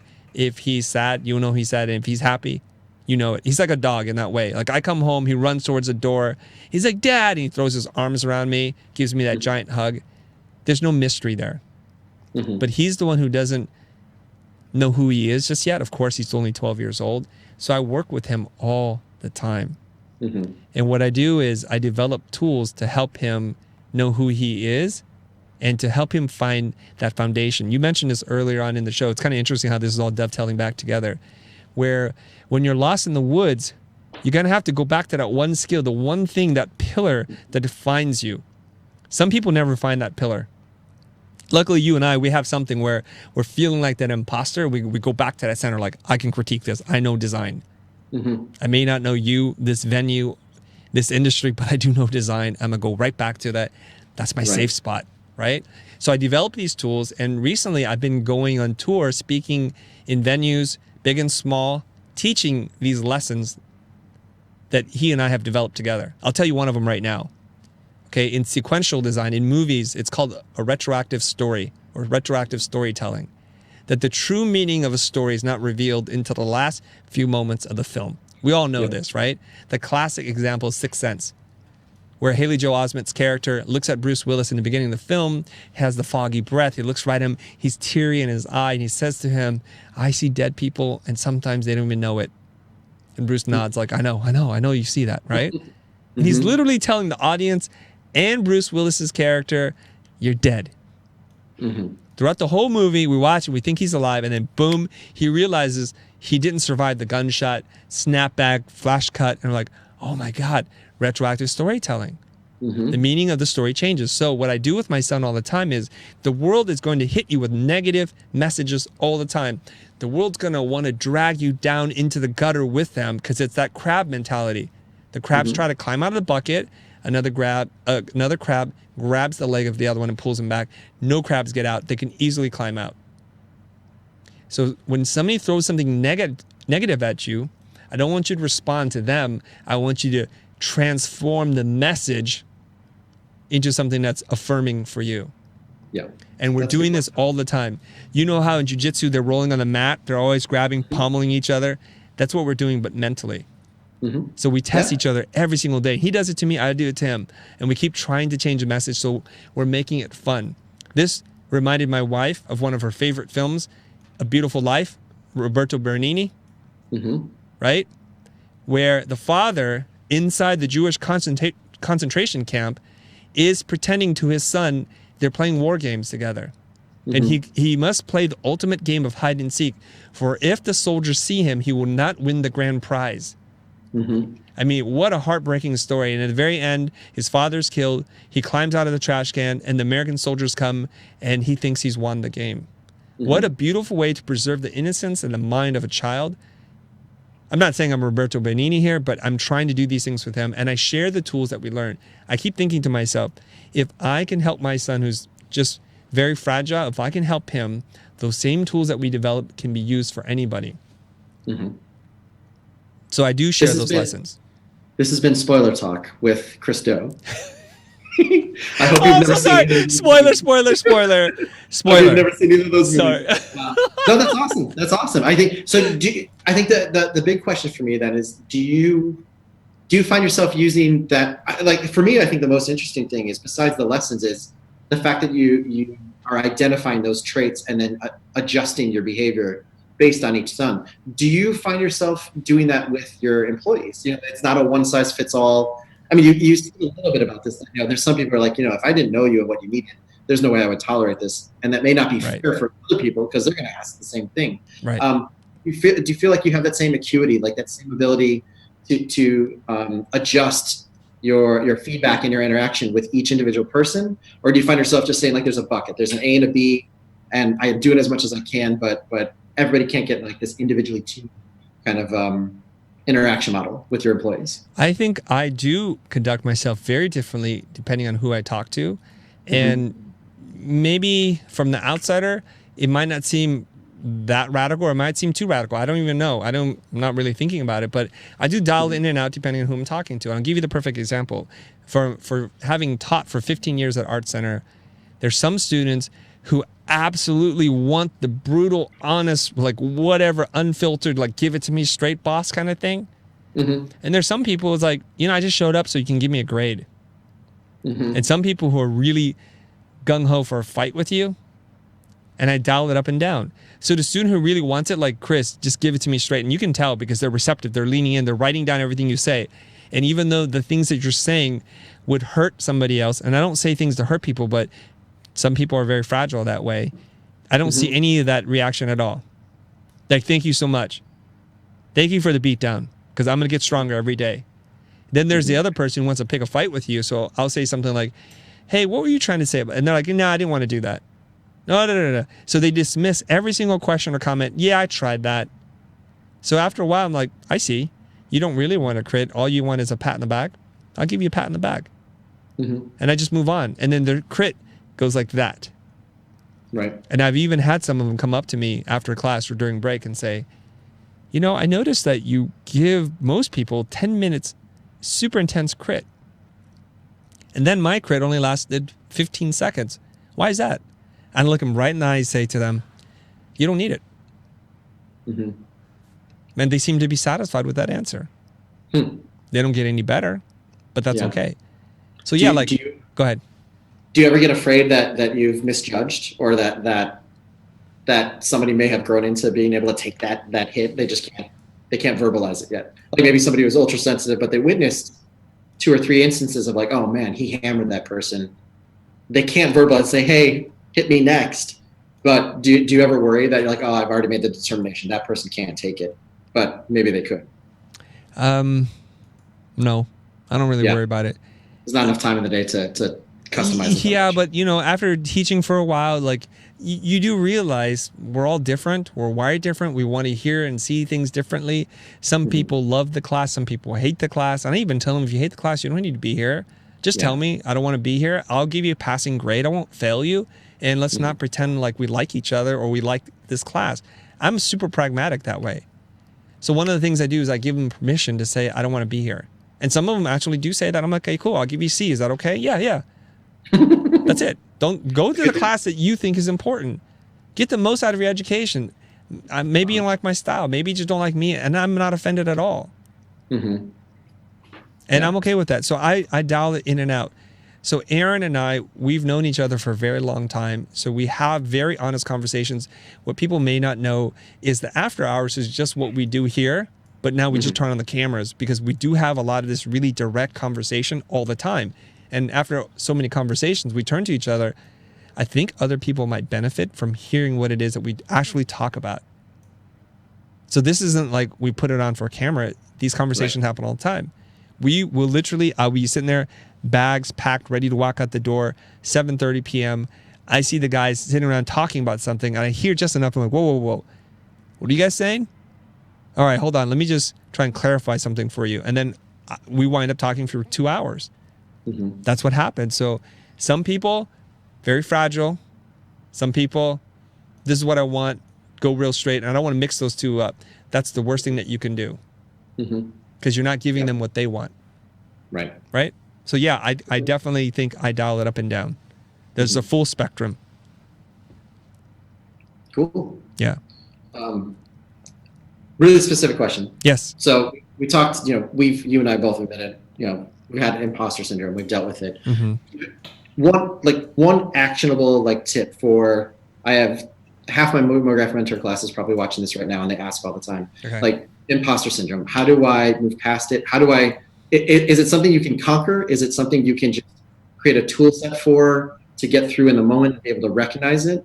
And if it is, what's one easy actionable thing you think you could adopt, a tool, a tip, or a way of thinking that they could just power through in the moment with Yes. imposter syndrome? Great question. I think you can work through it.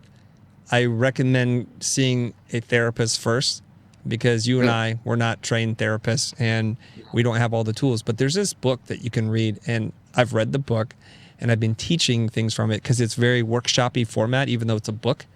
It's called Conquer Your Critical Inner Voice. I mean, how more appropriate of a title can you have? So it's written by a husband and wife team, Dr. Firestone, PhDs, right? And they're specialists in voice therapy. I'm not sure if they've invented it, but they seem to be closely associated with voice therapy. Mm-hmm. And voice therapy is the ability to understand. There's CBT, cognitive behavioral therapy. There's neuro-linguistic programming, NLP. There's different kinds of therapy, right? So voice therapy helps you to recognize that there's two voices inside your head.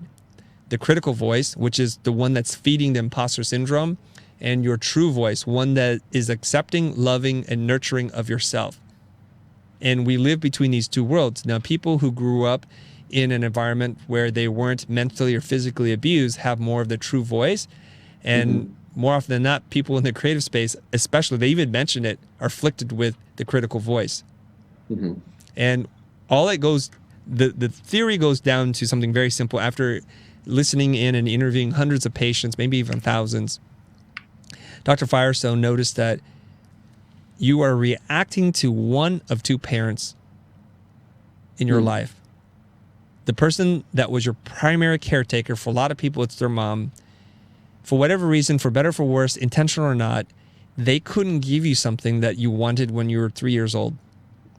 It could just be simply just neglecting you because they were busy entertaining friends or family, and you just needed mom to be there, and you wanted mom to be there so bad that you started to develop survival skills, and you started to build up this armor to get you through childhood because you couldn't process it.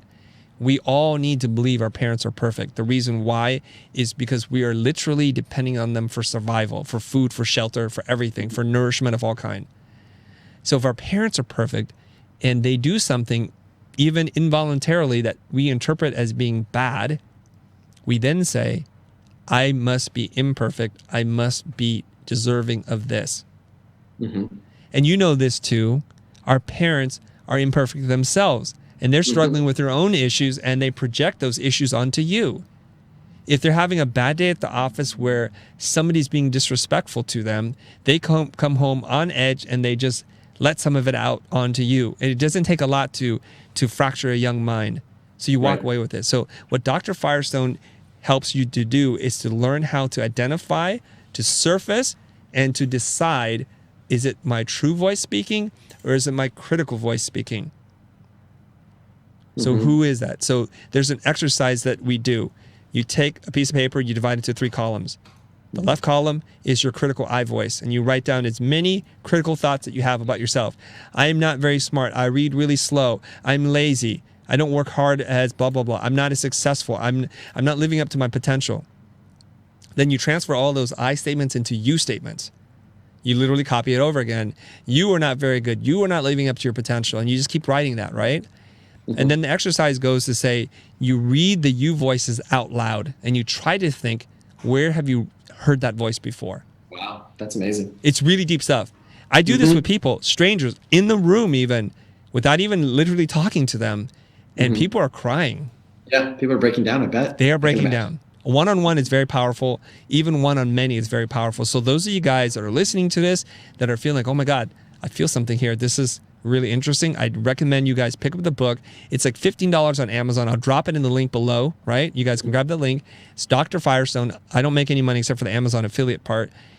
Conquer your critical inner voice. It's super awesome. I do this in workshop format that I'm taking on the road. I would teach you how to do this and to understand what you do with it. The last little part is once you identify, you're like, oh my God, all this time, and I'll give you a concrete example in a second. I thought it was me. It was dad. It was mom. It was my great aunt who took care of me. And now what you want to do is you want to transfer it back over into an I statement, one in your true voice. So the example goes something like this. Now, I love my mom. My mom's the most wonderful person in the world. But while we were growing up, she would often compare me to the smartest cousin in our family. And it would evolve because we have, I want to say hundreds, but we don't have hundreds, but we have dozens of cousins. So if one made it, that's the one you're going to be held accountable to. Right. And she did it to motivate me, but it started to develop a complex in me, right? To this day, when I pick up a book and I hear about how fast people read, I read really slow. So I think I read really slow. I must not be that smart. And I used to tell people I'm just of average intelligence. And I wasn't doing it as false humility. I believed it. Then my you statement would be, you read really slow. You must not be that smart. Why can't you be more like your cousin? That's when I'm like, woo! I know that voice. Yep. Right? And I would never say that to my child. And for those of you guys that are single or don't have any plans on having kids, what happened, Jonah? I'm not sure. Ryan, can you still hear me? I can hear you. Okay. I'll just tell the story. We'll be in the dark. Okay, just stay on him until we get our signal back. Yep. That I now started to recognize this, and I would transform it back to my true voice, my you voice, which would, or I voice back is like, I read really slow. It's because I read with greater intention to learn how to teach other people. And now I can stop that voice. Yeah. Yeah, you read for a different reason. Right. And I process differently. And I know for a fact that most of the people that I talk to who read the same books, their amount of retention is very different than mine. And I want to make this super educational professorial right now for everybody. There's this thing called the Harkness method, which is what my son is learning and doing in school. It's very discussion based, and they're given very clear instructions. When they read, they're supposed to read 3 ways. Just to read the words on the page, to highlight the words to help them remember the key ideas, and to underline and write questions so they can come to class asking questions. Yeah. Because the teacher doesn't teach anything. You have to ask questions. It's very discussion based. So when they're reading with different intention. Whereas some people read to be able to brag to their friends, I read that book. Some people read to try to prove to themselves how fast they can read. So it's with the intention in which you read determines the outcome. So if you guys all want to be better learners, read with the intention to teach. Yeah. There you go. I mean, that goes directly to the massive amount of tutorials that are out there. And I one of the questions I get asked all the time is like, could you curate a list of which tutorials I should read to be able to get better, faster at doing this? You know, like literally, because there's so many places. There's you guys. There's all the different people, like Boy Scout Gorilla and there's all the learning, institutions. There's MoGraph Mentor. There's School of Motion. People are kind of like inundated with places to even go to learn. But I almost always tell people the more important thing is how you watch the tutorials and what you do with it, right? And it's almost a one-to-one. Like I tell people, like, rather than watching 3 different tutorials, engage with the tutorial 3 different ways, right? Watch it once, just watch it. Maybe take a couple notes, whatever you want to do.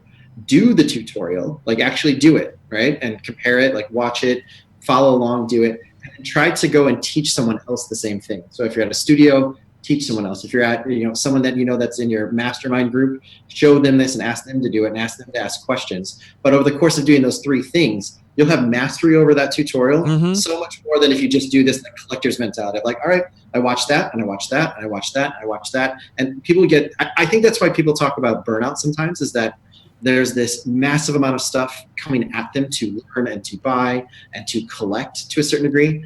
So few people actually pick one kind of lane and stay on it for enough time to learn it and to be able to yield it as a tool, that I think that's where this kind of general sense of like, I'm paralyzed by all the inspiration I see, or I'm frozen by all the things to learn. No one's ever expected to learn everything. And you're not really learning it by just watching it. You're learning it by doing it and teaching it to someone else. Right. 100%. Yeah. Joshua is asking this question on the super chat. This is a perfect question for you, Ryan. Do you have any insight into making the designer lifestyle sustainable, in quotes, or designer lifestyle, from nutrition, workout, routine, asking as a concept artist working in film? So how do you make this designer life sustainable? What are your tips?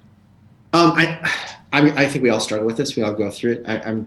I deal with it all the time. I think the first step is actually, and maybe you've already done this here, I don't think a lot of people think of it as a lifestyle.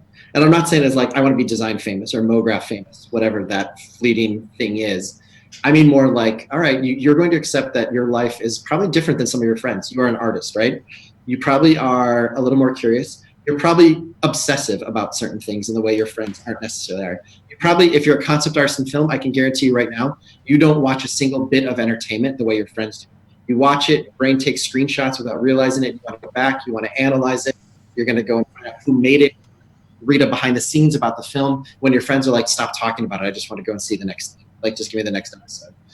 So part of it is like allowing yourself to be that way, and to understand that your brain and your artistic will or spirit or whatever you want to call it needs a different kind of nourishment, right? Like you need something, and that's fine. Like I think that there's this weird mentality where it's either you live to work or you work to live, and people on either side judge each other. Like, oh, you just you work all the time, and that's, you don't have a life. Or there's people who live, they work just enough to be able to have the lifestyle they want, and the people on our side of it kind of judge that, like, oh, you have no real goals in life, no real drive. And I think that there's something in the middle in there, or something that's different, where it's like, especially when you take on the life of an artist, like it's all holistically part of the same thing, right? Like your out of computer, out of office time refills your time and your ability to do the thing when you do have to sit down at the computer, you do have to sit in the office. And if all you do is this, stare at this computer, trying to like absorb it by just being in front of it all the time, you are going to be an empty vessel when you actually have to go and do something.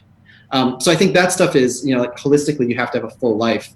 I think like nutrition, and I think mental energy and mental rest are two things that no one's talking about that much. And I'm only learning about it now, and honestly only taking it seriously now, as I get older and I look at, like wanting to be in this industry for the rest of my life.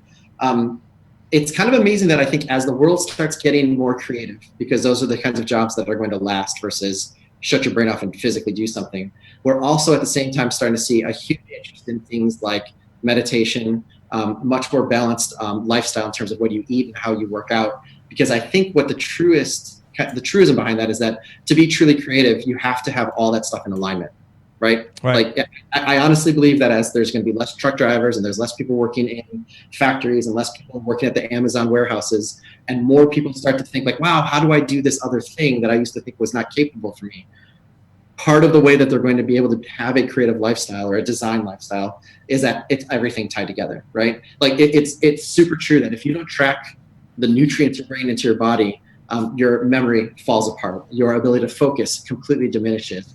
I think sooner or later there'll literally be some type of dietary plan for people who are creatives, like a universally accepted, like, oh wow, you probably never knew you weren't getting enough potassium and you weren't eating enough protein and you're focusing way too much on sugar for an energy boost. That like, it won't just be a kind of thing in the periphery, right? It won't just be like people who are like, I'm paleo or I'm keto or I'm whatever it is. That there will be a kind of like, not prescribed, but people who want to get an edge as they continue to improve and get older start realizing that these things all line up to each other. And it's, again, it's not just software, and it's not just what tutorials you've watched.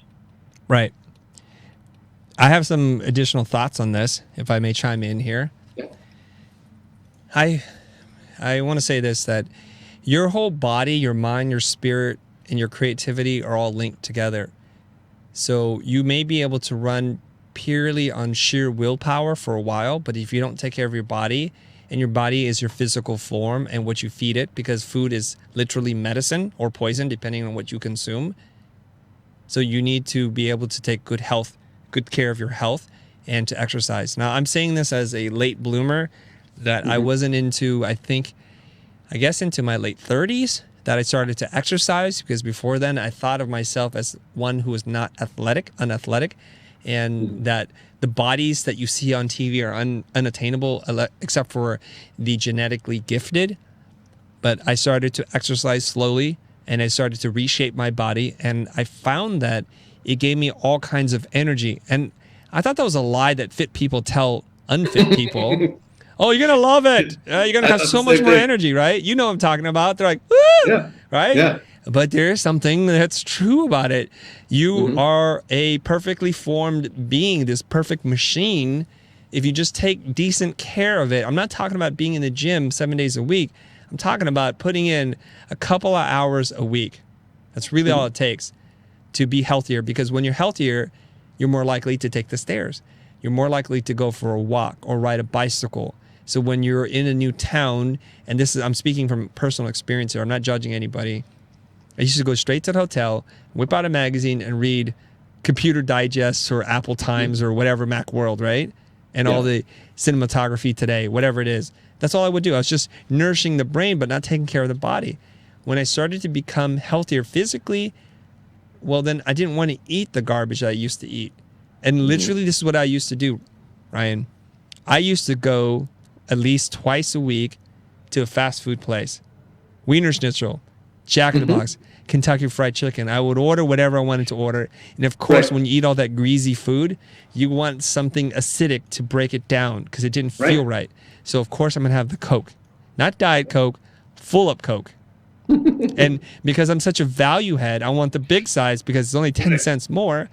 So I'm drinking a gazillion calories and eating greasy processed foods, nothing that came from the earth, from the ground, or from the sea. So it broke me down. It took a toll on my personal relationship too, because my wife's like, every time we go on a vacation, I don't want to go with you anymore because you just want to bunker in the hotel and sit there and read. You're not here. You're not present with me, Chris. What are you doing? And that was messing up my relationship. So one thing leads to the other. I start working out. I start eating better. I have more energy. I want to do things with my family, with my wife, and be connected. I don't have the low self-esteem that I have about my body and how I fit into clothes. I'll show you some of my old pictures at some point. The internet's like going to see them like, oh my God, he wasn't lying. What a lazy SOB, right? And that's how I looked. I never thought of myself like that until I look back. So there's those parts of it. Now, the other thing that we want to do is we want to go and be the lateral thinkers that we're supposed to be. We don't want to just stay in CG Digest all the time. We should read a little bit about philosophy, about history, or biographies, or whatever is interesting to you. Expand that so you have more dots to connect. So the next time you have to do a main title for some sports package, it's not just more helmets clashing, more banners, and more people chanting on the field. Maybe there's a new idea that you can bring that brings science and art and literature into it, right? Maybe that's how you fuel your creativity. No, I totally, I mean, I think to caveat that too, you said, find out more things that you're interested in. I push, like, especially at MoGraph Mentor, when we're having people who are great at skills, like computer skills, or great at animation skills, but they don't have the ideation and design skills. The first thing I tell people actually is, I'm going to push you into areas you are totally uncomfortable with and don't like at all, right? Like, I'm going to start pushing you down kind of like future science technology areas, or I'm going to push you into fashion, where it's like a playground you've never touched because you felt like it didn't apply to you at all. And the lessons you learn from, in science, science is basically just different cameras to look at data that exist in the natural world. So I'm basically giving you, here's other cameras you can look at to look at the same thing. And then fashion, the world of like texture and color and composition is something that you'll never get if all you ever do is in like CG land, looking at Houdini and looking at video game designs for first-person shooters or sci-fi HUD stuff. So I would say I agree with you, but like, get out of your comfort zone completely. Like, push yourself into an area where it's like, man, I don't want anybody to see me this issue of Elle magazine because they're gonna think I'm weird. But under the cover of darkness, I can look at this and be like, holy shit, I never would have thought of this color palette, or I never would have thought of looking at the texture of a fabric so close, how it looks totally different. So I agree, but I think like pushing even further is almost better. The other thing I think that goes to two of the questions I asked, I think, the question the gentleman asked about, like design lifestyle, and then before that, imposter syndrome.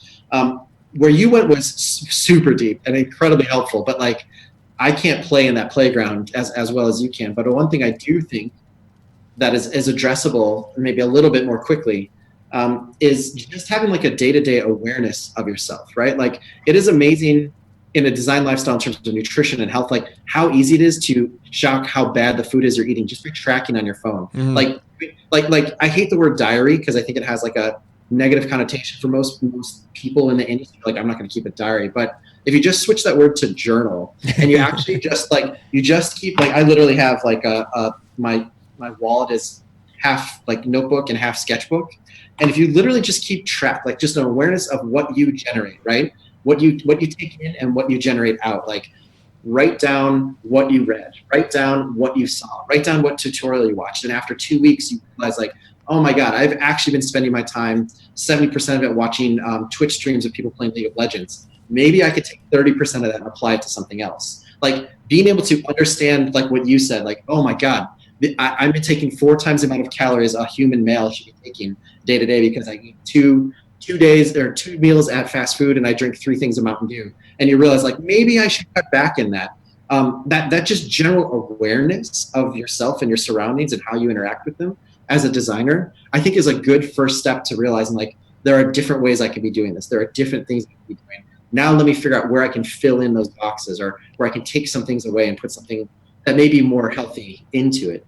So for me, I think what you said, I think is way more powerful, way more deep rooted. But I think that a quick action you can take is for a month, write down everything you eat, just put it somewhere, track it, and then push it against what you should be doing. And then for the same thing, journal like what you did every day. Like there's apps for that too. You can literally be on the train or you can be waiting to start your day for work and just start writing. Like just start like documenting what you do every day. What you find important and what pisses you off and what you wish you could have got done, but you didn't today because of something stupid. And then go back and look at that 30 days later and then start making changes off of that. Yep, 100%. And I think you're right about the whole stigma behind a diary versus a journal. That's the same thing as boys playing with dolls versus action figures. They are literally the same thing, but if you feel better about it, call it a journal and an action figure. I play with dolls. It's incredibly stupid, and honestly, like we haven't talked about it at all today, but it's one of the reasons why we desperately, and I can't swear. Right. I don't care what people in the chat might think about virtue signaling or me saying that, this is the hill I'm going to die on. Like, whatever. Right. Fine. The industry definitely defiantly needs more people with different backgrounds so that when you hear a word like that, like a diary, people, 90% of the industry being male, they don't flinch and think like, what am I talking about? Like we absolutely need more people with different experiences and different things that they hold dear to kind of smooth out the way the industry's been running for a while. Yeah. I mean, it's sad that I have to say that, but yeah, I think if I told a room of 9 guys and 1 woman, hey, guys, who keeps a diary? There's very few of the guys are going to raise their hand. But if I said, hey, who keeps a journal? Maybe a few more people would look at it and be like, oh, I don't know what that means. Maybe I could try it. Well, what you were saying there as a hot actionable tip is Pearson's Law. What is measured improves. If you want to be better at fitness or how you spend your time, you want to be more productive, all you need to do is record it and measure it. That's what you want to do. So workout journal, a work journal, an inspiration journal, whatever it is that you want to call it. But you're also touching on something that's quite powerful, Ryan, which is neurolinguistic programming, that the words we choose to define an experience controls how we feel about said experience. So really, if we just say, what is it? One person might say it's a diary. Another person will say that's a journal, a sketchbook. But really what it is bound pieces of paper formed into a booklet. That's really all it is. So that's the objective part of it, right? The subjective part is we're going to assign a word and meaning to it. So for some people who have an issue with those words, I don't care. Change the word. Whatever works for you, as long as you do it, then you can get better and you can improve. That's all we care about, really. If you want to call it monkeying, call it that because that's what you like. You have a propensity for simians, so go for it. No problem. Yeah, it could be a monkey box. It doesn't matter. Monkey box it. We can invent a new term, and that's how things happen, right? Exactly. I just got monkeybox.com. I'm on it. What an entrepreneur. You're a founder. That's for sure. Okay, Exactly. You know what? Awesome. I want to tackle one more big question before we wrap up today. I know that you came in with a lot of hot topics. I was like, woo, we could be talking about this for hours. So which one do you like? Which one do you like? Is there still one that's left that you feel like, you know what, let's talk about it? Let me double check just to see. Okay, I'm looking at the questions. I think you've covered most of them already. Yeah, because I'm not on the stream. I would love to make sure we capture what the questions people on the stream are asking. Yeah, you can look up the questions later. The chat is now saved as of about 6 months ago. Okay, great. Somebody Awesome. saying here, where is it? I highlighted. Where are you? This is from Warren Lincoln saying Ryan dropping fire, like with the icon fire. Ryan dropping fire. I like that. So maybe I can just read a bunch of comments here while you think about what else it is that we want to end the show with today. Okay. So let's see here. Picturo is saying brain food with a thumbs up. Joshua, totally agree. Crystal saying the struggle to remain healthy is gradually killing me. That's pretty funny. I think we need to put that on a t-shirt. The struggle to stay fit is killing me. Something like that. Mm-hmm. It can feel like that. It can definitely feel like that. It can, but we need to reprogram that. It feels like torture, so everything that we do now, we feel it's horrible for us, right? Mm-hmm. But if we change it to, this is extending our life, and everything that we work on improves, well, maybe you might have a different attitude about it. You sure right, Chris. I'm going to go work out right now. We're going to work out during the live stream later tonight after hours. So you better be ready. I am sore. Young man. You're sore just thinking about it? No, I tried to do some pull-ups yesterday. Yeah. By the end of the day, I couldn't even do one. Well, you did a lot. Yeah. You did a good job. Yep. No need to feel bad about that. I think when your body is sore, it's telling you, that's a signal to your brain, you did good, kid. You did good.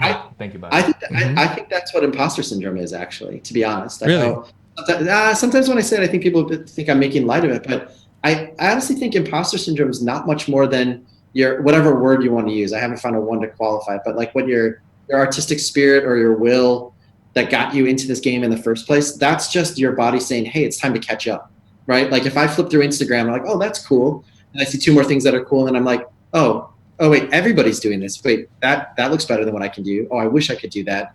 Oh man, I can't do that. There's nothing wrong with that. We just finally found a term to describe it. But describing a problem doesn't mean that you have to stop at that. Like describing the problem just says, oh cool, I've identified this. Then what do you do, right? Like you go forward.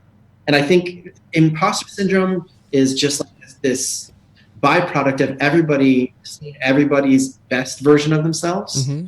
And then comparing their worst day-to-day kind of challenges to the most curated best version of it, right? Like if I start on YouTube, the last thing I'm going to do is compare myself to Casey Neistat or Peter McKinnon. Yep. I may watch them for lessons on like, wow, why does this resonate with people? Because they feel real, they feel honest. It's incredibly produced, but it doesn't feel like it at all. Right. Like those are lessons to take. But if I watch Casey Neistat every single day and I don't understand why he has 3 million views because he's just making a video where he talks to the camera, and then I see 5 other people, it's easy to say, well, my imposter syndrome says there's no way I'm ever going to get there. I feel fake, so I'm not going to even bother doing anything. Like, that's just you. It's probably a combination of insecurity, jealousy, and not knowing how to take the next step because you're at step 2 and they're at step 1000. But like, just saying, oh, how do I beat imposter syndrome? Like, maybe accepting that imposter syndrome is actually, honestly, a very healthy part of the creative lifestyle that you have to learn how to move past and identify, why do I feel like an imposter? And identify like, well, maybe I'm at the person who's hitting home runs when I should be looking at the person who's trying to hit singles right now, and then work your way up to it. Like, I don't think it's necessarily a bad thing. I just think it's the same thing as like inspiration paralysis. Like, there's too much stuff out there and nothing's new and I don't know how to be unique. Well, it's like, if you're not doing anything, there's no way you're ever going to figure out how to find that voice and vision to be perceived as unique, even the most unique people, if you go back far enough, you can track down their influences. It's the same thing with music, the same thing with filmmakers. Like, you can go back far enough and see like, oh, you know what? Jordan Peele is this plus this. Stanley Kubrick was this plus this. You know, your favorite band started off just playing somebody else's music. Mm-hmm. But you're seeing the finish line while you're at the start. I don't know. I find imposter syndrome this kind of like rampant overuse of like, I'm so frozen by imposter syndrome. Like, great. What next? Perfect. I have an idea for the next time we do a live stream. When you hear an idea that really resonates with you, drop down and do 15 push-ups. So it's a reverse drinking game. No drinking game. If you hear something that's good, that because people are like, gold, fire. Well, if you write fire, you do 10, 15 push-ups. Like legit push-ups. Quiet chat. People are gonna for some reason, our audience has dropped off. I can't figure out why. They don't want to work out. They don't want to work out, or they now no longer want to comment. Simply Beth says, this reminds me of one of my favorite quotes. Confusion is what happens right before you learn something. I like that. You see, so that's her reframing confusion as being positive because it precedes greatness. Like, it's darkest before dawn.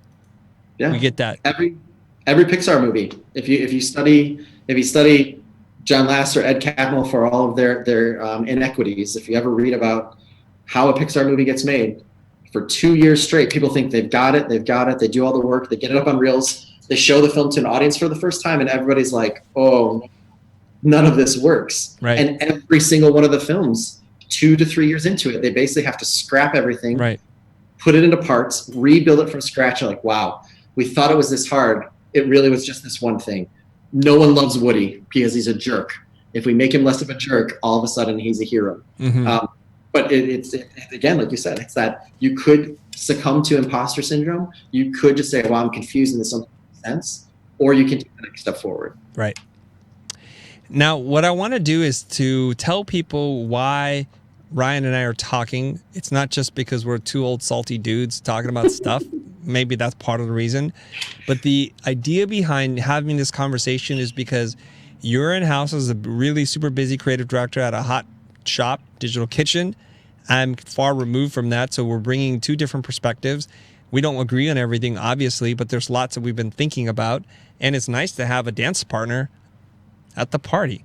And now we were going to have Andrew, I believe, join us on the show, and he was going to bring up some issues I think that he disagreed with us about. And what we wanted to do is to give him space to say his piece and to see if we can't jump on board that train. I think that's all it was.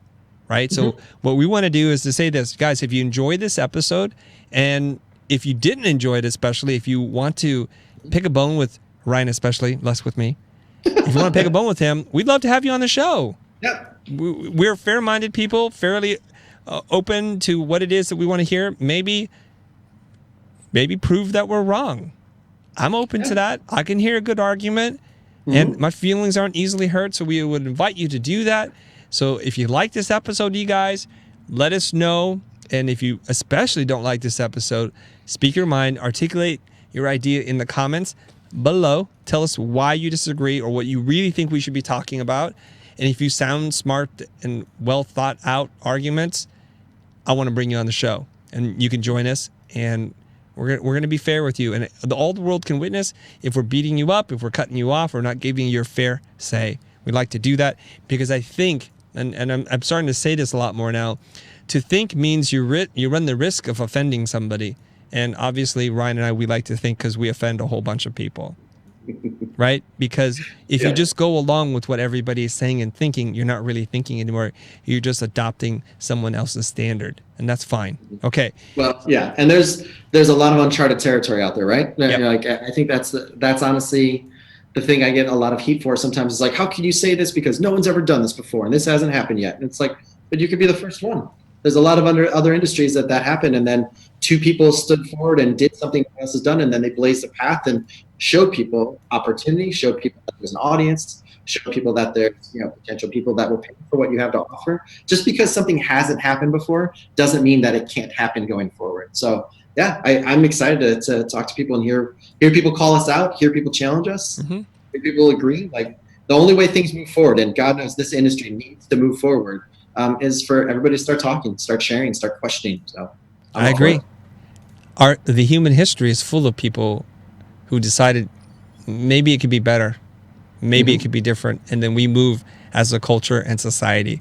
Okay, I'm gonna wrap up the show. Ryan, thank you very much for jumping on the show with us today, and for making yourself available. Appreciate it, and also for thinking on your feet with switching out the microphones and everything. His name is Ryan Summers. You can find more about Ryan at ryansummers.net. He goes by the name of Otternod, and maybe on the next episode we'll kind of get into why he's called Otternod. And that's it for our show today, guys. Don't forget to like, comment, and subscribe, and hit the bell for notification. Love you guys, especially you sustaining members, the donation, the donuts. We out of here. Here's the music. See you guys later.